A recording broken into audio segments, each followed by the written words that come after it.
are going to be the team to take it to MVP. But having a look here, we're going to have a look at the highlights from the game. TXJ on the Matari being a menace, dashing through the pole sword, the gold, the charged up Matariev doing so much damage. Hey, we're all accustomed to Matari at this point. We've all experienced it.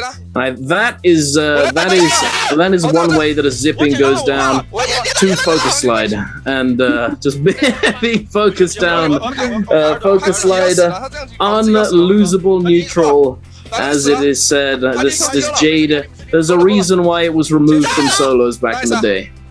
I mean, you can see as well, he's getting to utilize that Matari for us to keep up with the Kylan dash as well.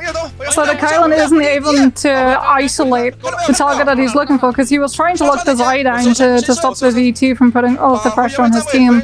But he doesn't get to do that. He doesn't manage to find the isolated fight because that Matari is still able to keep up with him. And it's actually TXJ being able to come through with that thrust on the Matari that actually cleans up a lot of these kills for JL. It's his last kill, actually, that's able to take down that last player of OUG before the hubby can go down to the zone, locking up the 20 bomb rather than the 19 kills coming through.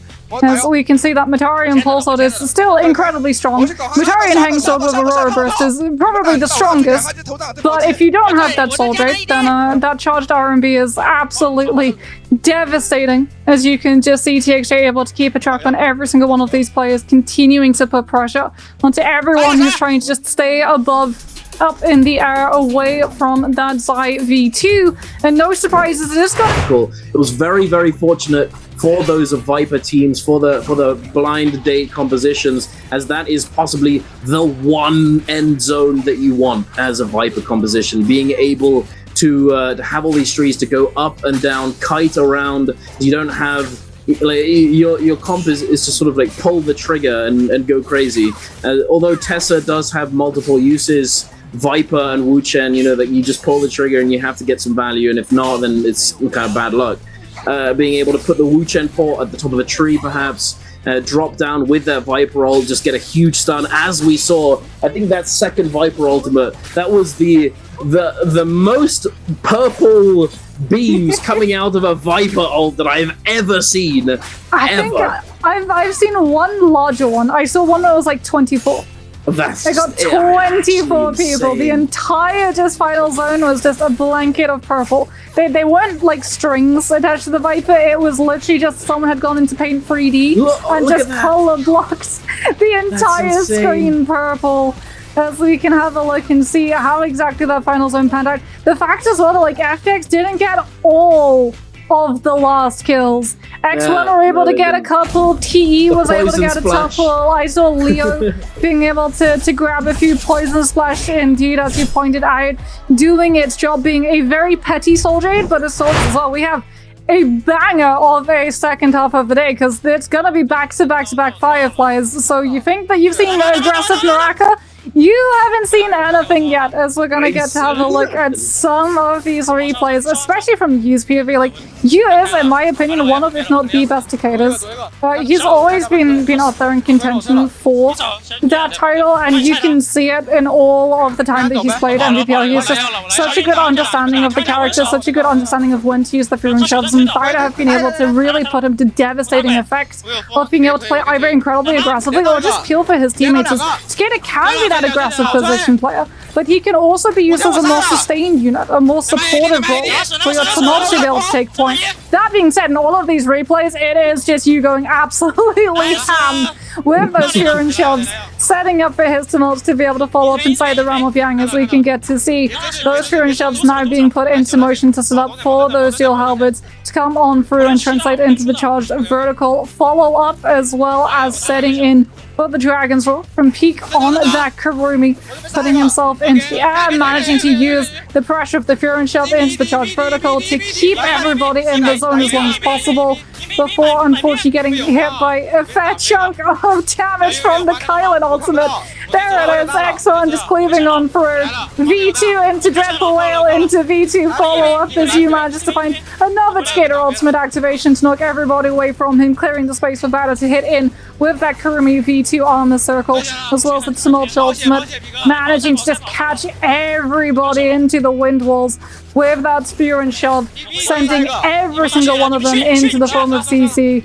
And it would have been enough if no one had spotted TXJ. Yeah, it would have been enough, but just short, unfortunately. But here we are, creeping up there. They're slowly clawing their way to the top. And here we are with the replays. BIWEEK1 big damage, big stagger onto these players stuck at in the corner. The Tumult ultimate coming in as well, perfectly placed by Yeran to section off this side of the fight. BIWEEK1 able to catch this Zai even in stealth. Unfortunately, didn't have any more grapples, but still, due to the corner, was able to maximize the damage here. The Kurumi ends up being the one who gets taken down. The follow-up there off of the longsword wind slash with the fist blades, very nicely done. And now into the realm of Yang Yu just being a menace. He gets taken down so unbelievably low, but the zipping ultimate coming in clutch, keeping him alive, and then immediately unleashing the ultimate. Kylan trying to do something, but the Tumult ult just stopping him in his tracks. And this, I think, is probably why we were talking about earlier how Sand Siphon might just be the comp that takes down the Kylan hardy zipping. You know, it's if Kylan can't do anything because of the Tumult ultimate and because of the Cicada, then you know, I don't know if it's really winnable in a lot of situations. However, I think if the Tumult ultimate gets forced out early, it's definitely possible. But we'll have to see. Again, we need more of a sample size. Here it is, the final ultimate unleashed into the lobby. The Phoenix Blast going crazy. But this Zai wave right after that was massive. That's where it all fell apart for BIWEEK1. And there it is. I really do feel to the top of the mountain right now. They want to take it for themselves by the end of the 6th game today. But taking a look, we got some highlights from that 5th game. JDG Jing taking down Yeran with this nice little grab. DRG in this fight here. The huge parry. 3-3-0 getting eliminated. There was quite a few different teams getting highlights here. Oh, this was very nice when Lemon just had the read on the enemy Cicada every single time and would just completely shut him down. It was very nicely done. FPX in the realm of Yang, so much damage from the Zai ultimate, so much CC, just not able to do anything about it. I mean, we've all experienced it. It's so rough when you just can't move because Zai has just got your number. It's rough. It's absolutely rough. I'm still surprised we haven't seen Wu Chen V2.